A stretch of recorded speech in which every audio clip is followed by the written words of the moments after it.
હાલો નમસ્કાર, વંદન, નમસ્તે, જય માતાજી, જય યોગેશ્વર, જય સ્વામિનારાયણ, જય જીનેન્દ્ર.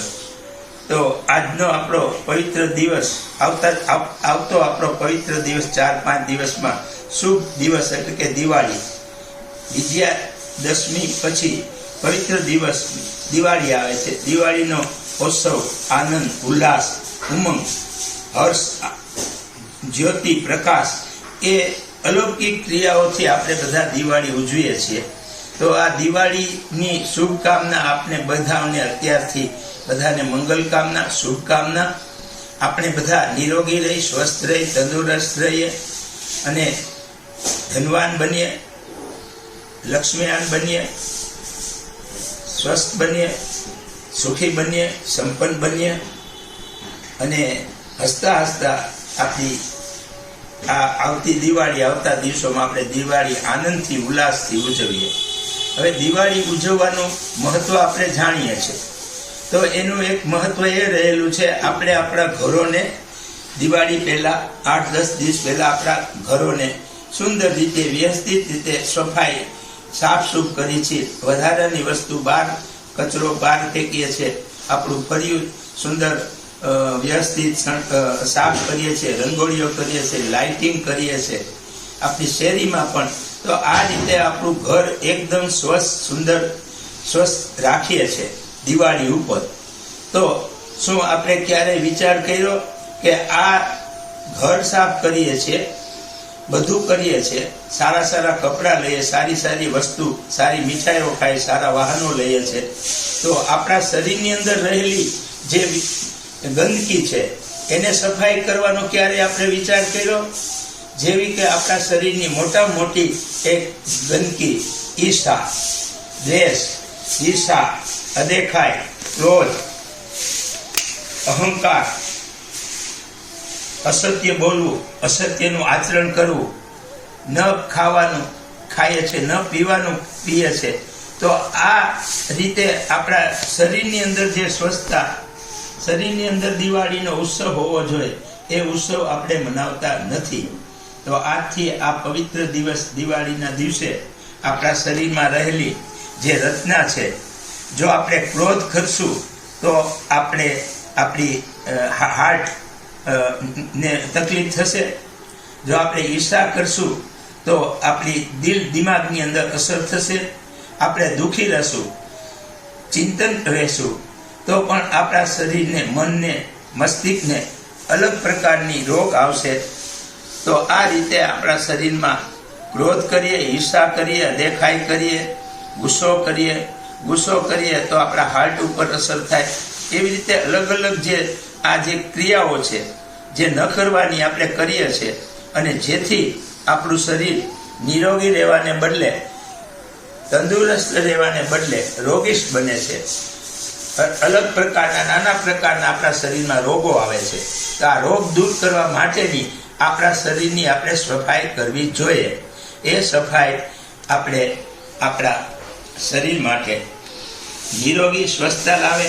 તો એના માટે આપણે આપણા શરીરને મન, વચન, કર્મથી સ્વસ્થ બનાવવા માટે આધ્યાત્મિક બનવું પડશે, વૈજ્ઞાનિક બનવું પડશે, વ્યવહારિક બનવું પડશે. સમાજની અંદર જે શ્રેષ્ઠ કાર્ય થાય છે, શ્રેષ્ઠ કર્મો થાય છે, એમાં આપણી જેટલી આવડત હોય, જેટલી આપણી હેસિયત હોય, એ રીતે તન, મન અને ધનથી સેવા કરવી પડશે.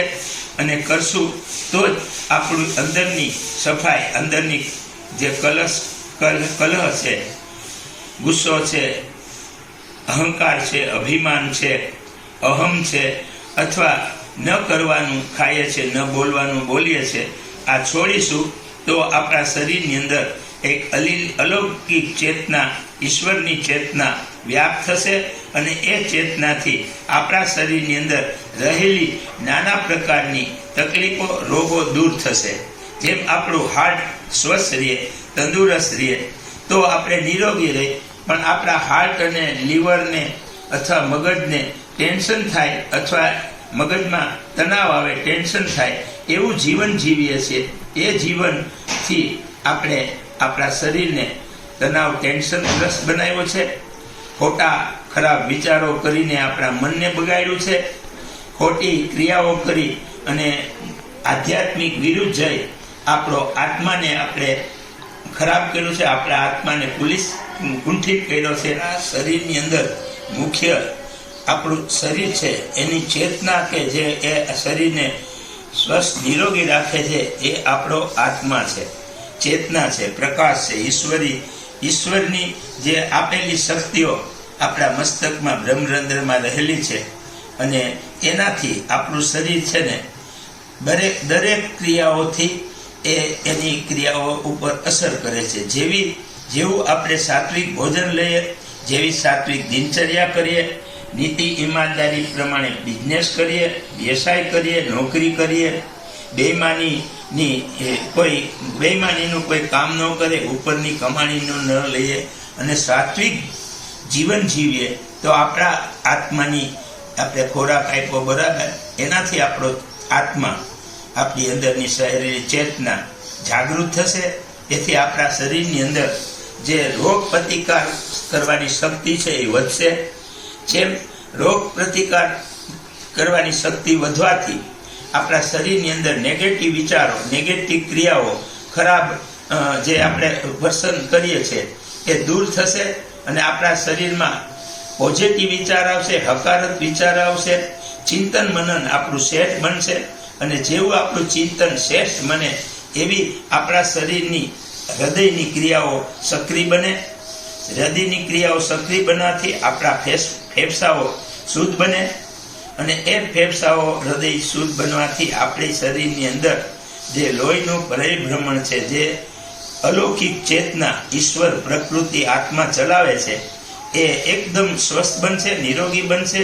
જેથી આપણા શરીરની અંદર શીરા અને ધમની નાડી દ્વારા આખા શરીરમાં પૂરી રીતે લોહીની પ્રક્રિયા ચાલશે અને અશુદ્ધ લોહી પાછું આવશે.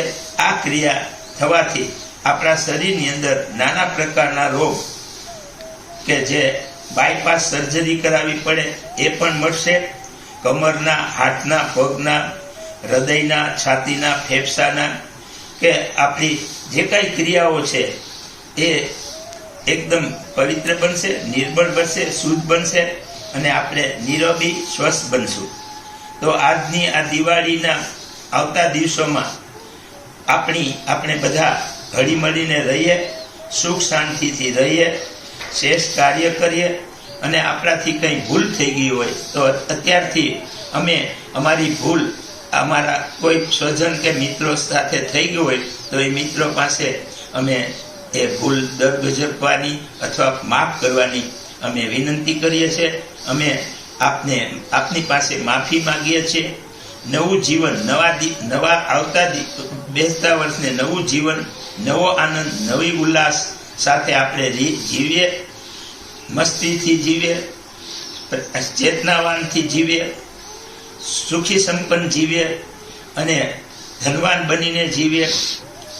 આપણી અંદરની ચેતના, પ્રકૃતિ, કુદરત આપણને સાથ સહયોગ આપે, આપણે એના સંતાન છીએ એ રીતે એમની જે કાંઈ ઈશ્વરી પ્રકૃતિની રચના છે એની સાથે તાલમેલ બેસાડીને જીવીએ. એવા આપણો આ દિવાળી ઉપર આપણો ભાવ રહેવો જોઈએ. તો આજે અમે આ ચેનલ દ્વારા એક અલગ પ્રકારનો સંદેશો ભાવથી, પ્રેમથી આપવાનો પ્રયત્ન કર્યો છે. આપને દિવાળીની શુભકામના, મંગલ કામના.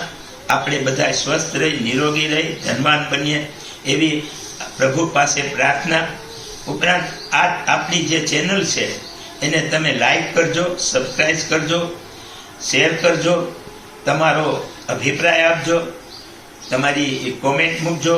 ઉપરાંત આપના મિત્રોમાં આ જે અમારો પ્રયાસ છે એ પ્રયાસ બીજે સુધી પહોંચાડવા માટે એક આંગળી ચૂંધવાનું પૂર્ણ લેજો.